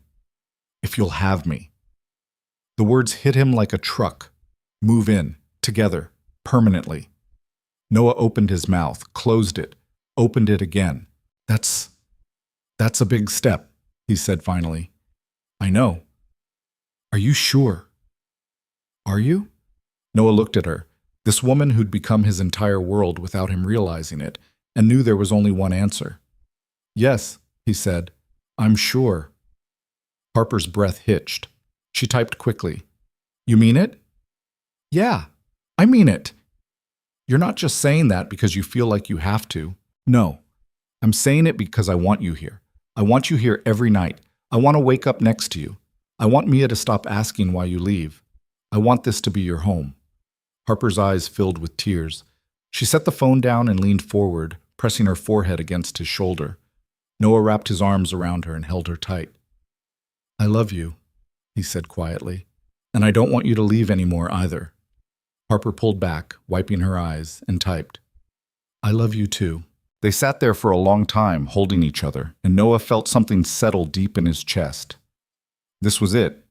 This was the life he was choosing, not the one he'd planned, not the one he'd expected, but the one that was real and messy and worth fighting for. We should tell Mia, he said. Harper nodded. She's going to lose her mind. Good, Noah laughed. When do you want to move your stuff? Is next weekend too soon? No, next weekend's perfect. Harper smiled and Noah kissed her, soft and slow, and full of promises he intended to keep. The next day, Noah met Marcus for lunch. They sat at their usual booth in the back corner of a diner that smelled like grease and burnt coffee, and Marcus ordered them both burgers without asking. So, Marcus said, leaning back in the booth, how are things? Good. Really good, actually. Yeah, you seem different. Different how? I don't know. Less like you're waiting for everything to fall apart. Noah thought about that. Harper's moving in. Marcus's eyebrows shot up. Seriously? Yeah, next weekend. Damn, that's huge. I know. How do you feel about it? Noah picked at the edge of his napkin. Terrified. But good terrified. Does that make sense? Perfect sense, Marcus grinned. I'm happy for you, man. You deserve this. Thanks. The waitress brought their food and they ate in comfortable silence for a few minutes. Then Marcus said, Can I ask you something? Always. When did you know that she was the one? Noah set down his burger and thought about it. I don't think there was one moment. It was just a lot of small things. The way she showed up when Mia was sick, the way she didn't try to fix me or change me, the way she made space for Emma instead of pretending she never existed. Marcus nodded. That's good. That's really good. What about you? You thinking about proposing to Sarah? Marcus's face went red. Maybe, I don't know. We've been together 3 years. It feels like it's time. Then do it. What if she says no? She's not going to say no. She's crazy about you. Marcus smiled. Yeah? Yeah. They finished their lunch, and as they were leaving, Marcus grabbed Noah's arm. I'm proud of you, he said. I know I give you shit, but I'm really proud of you. You've come a long way. Noah's throat tightened. Thanks, man. For everything. I wouldn't have made it without you. Yeah, you would have. You're stronger than you think. Noah didn't argue. He just hugged his best friend and tried not to cry in the middle of a diner parking lot. That night, Noah and Harper told Mia that Harper was moving in. Mia screamed so loud the neighbors probably heard. Then she ran around the house for 10 minutes, signing, Harper's staying, Harper's staying, at the top of her lungs, before finally collapsing on the couch in an exhausted, delighted heap. Does this mean you're going to marry Daddy? She asked, looking at Harper with wide, hopeful eyes. Harper glanced at Noah, then typed, Maybe someday. Is that okay with you? Mia nodded so hard her whole body shook. Yes, then you'll be my real mom. Harper's expression faltered. She looked at Noah, uncertain. Noah crouched down beside Mia. Harper's not replacing your mom, sweetheart. Nobody could ever do that. Mia's face fell. I know. I love Harper, and I want her to stay forever. She is staying forever, but she's not your mom. She's Harper, and that's just as important. Mia thought about that for a moment. Then she looked at Harper and signed, Can I call you my bonus mom? Harper's eyes filled with tears. She signed back slowly. If you want to. Mia grinned and threw her arms around Harper's neck. Noah watched them, throat tight, and realized that this was what healing looked like. Not forgetting, not replacing, just making room for more love. Moving day was chaos. Harper didn't have much. Most of her furniture had been rented and she'd sold or donated the rest. But she had boxes. So many boxes. Marcus showed up with his truck to help, and between the three of them, they managed to get everything inside in a few hours. Mia helped by unpacking Harper's art supplies and scattering them across the living room floor while providing running commentary on which colors were best and which brushes looked fancy. By evening, the house looked like a disaster zone, but Harper's things were slowly finding their places. Her clothes in the closet next to Noah's, her books on the shelf beside his tools manuals, her coffee mug in the cabinet next to Mia's dinosaur cup. It felt right. It felt like home. That night, after Mia was asleep and Marcus had finally left, Noah and Harper collapsed on the couch, exhausted. "We did it," Noah said. Harper pulled out her phone. "We did. How do you feel? Tired? Happy? Scared?" "Yeah, me too." She leaned against him, and Noah wrapped his arm around her shoulders. "Thank you," he said quietly, "for taking a chance on me. On us." Harper typed with one hand. "Thank you for letting me." They sat in silence, and Noah realized that this was it. This was the life he'd built from the wreckage of the one he'd lost. It wasn't perfect. It wasn't easy. But it was real.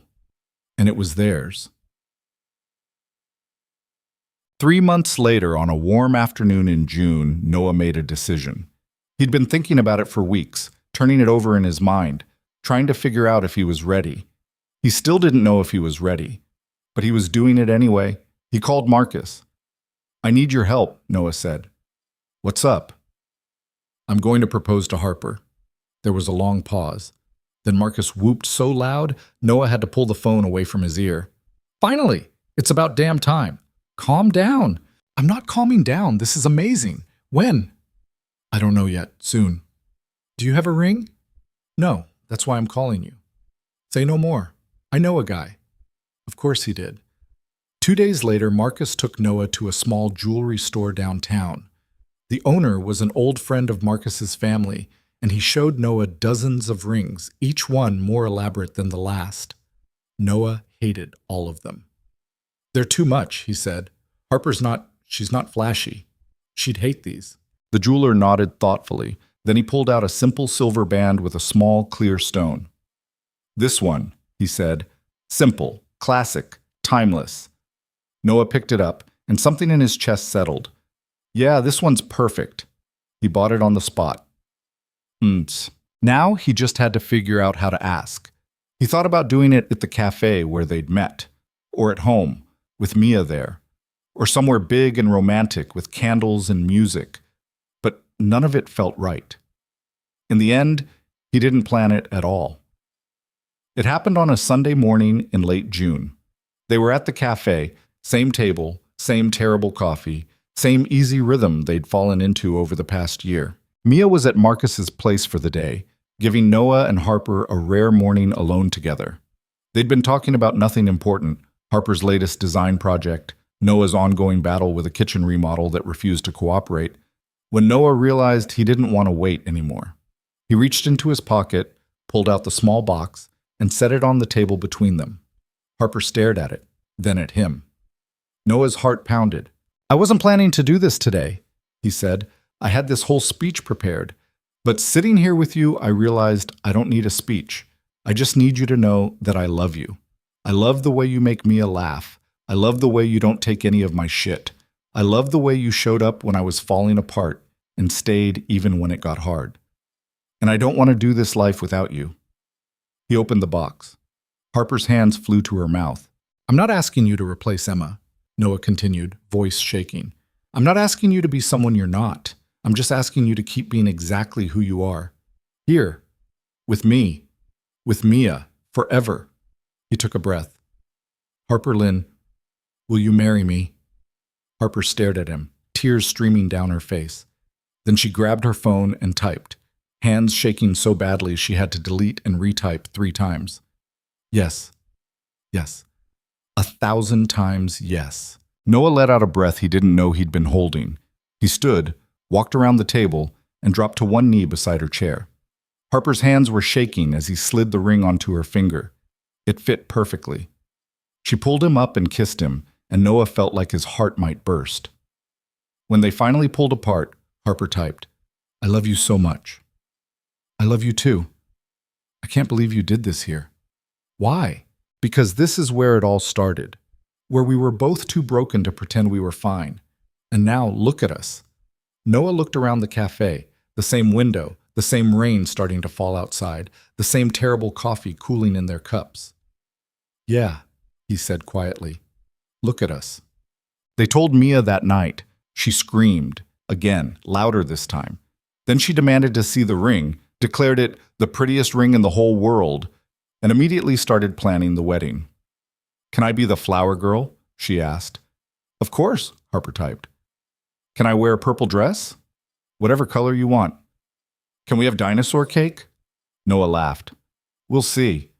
Mia grinned and hugged both of them, her small arms barely reaching around them. "I'm so happy," she said, voice muffled against Harper's shoulder. Noah's throat tightened. "Yes, sweetheart, me too." That night, after Mia was asleep, Noah found the box he'd kept hidden in the back of the closet for 2 years. Emma's things. Photos. Letters.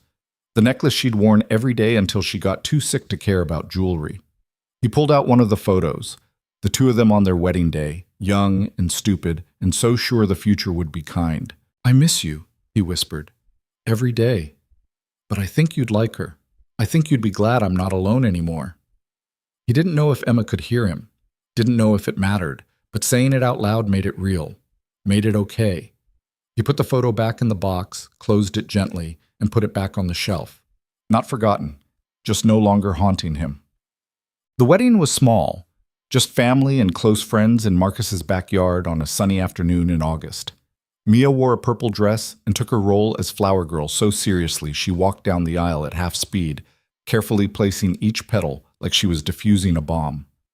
Harper wore a simple white dress and looked so beautiful, Noah forgot how to breathe. Marcus officiated, because of course he did, and he only teared up twice during the ceremony, which Noah considered a win. When it was time for vows, Noah spoke first. "I don't have fancy words," he said, voice shaking.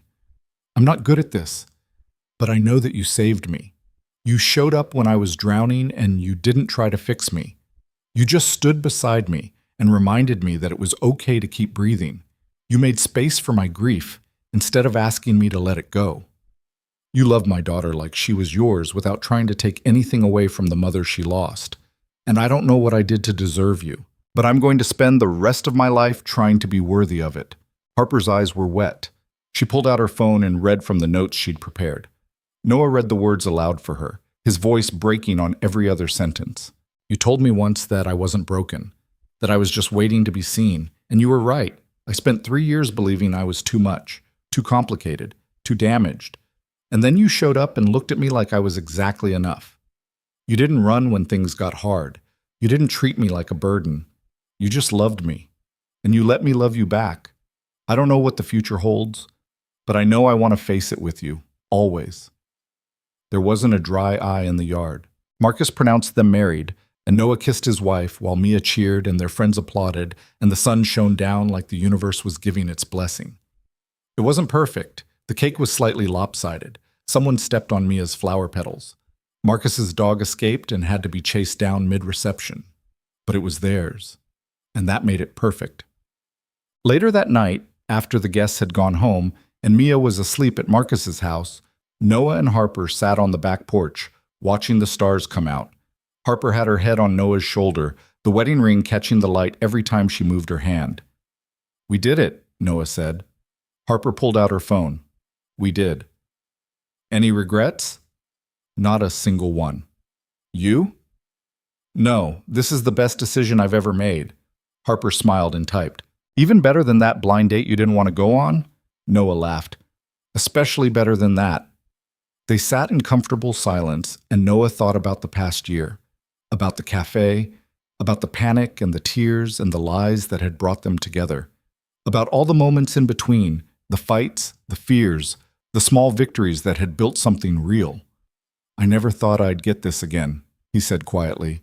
"A family, a future. I thought that part of my life was over," Harper typed. It's not over. It's just different. Yeah, different, but good. Better than good. Noah turned to look at her. I love you. Harper set down her phone and signed it instead, slow and clear. I love you too. And sitting there under the stars with his wife beside him and his daughter safe inside, Noah realized something he'd been too scared to believe for 2 years. Life didn't end when the person you loved was gone. It just changed. And sometimes, if you were brave enough to let it, it changed into something worth living for. Not perfect, not painless, but real. And real was enough. 6 months later, on a cold morning in February, Noah stood in the kitchen making coffee while Mia and Harper sat at the table working on a puzzle. Mia had grown 3 inches and lost her first tooth. Harper had taken on 2 new clients and was talking about expanding her business. Noah had finally finished the kitchen remodel that had been plaguing him for months. Life had settled into a rhythm. Not easy, not simple, but theirs. Daddy? Mia said, looking up from the puzzle. Yeah, sweetheart? Do you think Mommy knows about Harper? Noah's chest tightened. He glanced at Harper, who was watching him carefully. He walked over and sat beside Mia. I think she does, he said quietly, and I think she's happy that we're happy. Do you still miss her? Every day. Me too. Mia fitted another puzzle piece into place. But I love Harper too. Is that okay? Noah's throat closed up. Yeah, baby, that's more than okay. Mia nodded, satisfied, and went back to her puzzle. Harper reached across the table and took Noah's hand. He squeezed it gently, and she squeezed back. And in that moment, Noah understood something he'd been searching for since Emma died. Love wasn't finite. You didn't run out. You didn't have to choose. You just made room for grief and joy, room for the past and the future, room for the people you'd lost and the people you'd found.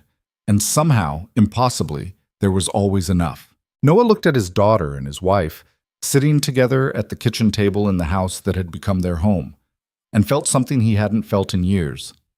Peace. Not the absence of pain, just the presence of something stronger, hope, love, family. The future stretched out before them, uncertain and messy and full of possibility. And for the first time in a long time, Noah wasn't afraid of it. He was ready to keep going, ready to keep building, ready to keep loving, even when it hurt. Because that's what life was. Not the absence of grief, just the presence of reasons to keep moving forward. And he had plenty of those now. He finished his coffee, kissed his wife, ruffled his daughter's hair, and thought about the blind date he'd never wanted to go on. The one that had started with tears and panic and 2 strangers colliding in the worst possible way. The one that had saved his life. Some people believed in fate, in destiny, in things happening for a reason. Noah didn't know about any of that, but he knew this. Sometimes the best things in life came from the moments you least expected, from the disasters that turned into miracles, from the people who showed up when you were broken and stayed until you remembered how to be whole. Harper wasn't his second chance. She was his next chapter. And Mia wasn't caught between 2 mothers. She was loved by both. Emma would always be a part of their story, her memory woven into the fabric of who they were. But the story didn't end with her. It just kept going. Messy and imperfect and beautiful. And that was more than Noah had ever thought possible. So he held on tight to the people he loved, grateful for every imperfect moment, and kept moving forward into whatever came next. Because life, he'd learned, wasn't about avoiding pain. It was about finding reasons to keep going anyway. And he'd found his.